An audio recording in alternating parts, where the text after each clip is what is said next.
ये कौन है?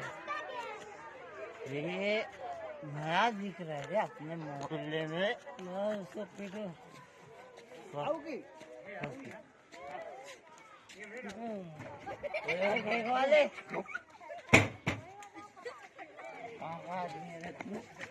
अरे क्या भाई, अरे गरीब आदमी को काहे को परेशान करता है भैया? मोहल्ले में कैसे आया? अरे क्या कहे भैया, आगे बेचते बेचते आपके गली मोहल्ले में। अरे क्या कहे भैया, अरे क्या खाना है भाई तो बोलो। मेरा नाम क्या है? अरे मुझे पंडित से सब जानता है। कौन है? पंडित जी। बोलिए।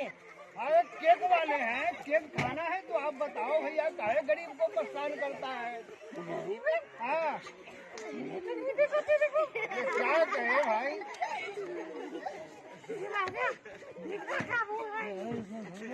ये सब जनता सबको खिला करके, ये सभी जनता को पूरे गांव भर में खिला करके मैं खुश रखता हूँ।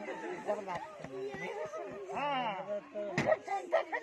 अरे गांव है आपका भैया, गांव है, गांव में आया हूँ, बेचने के लिए आया हूँ। Okay cut.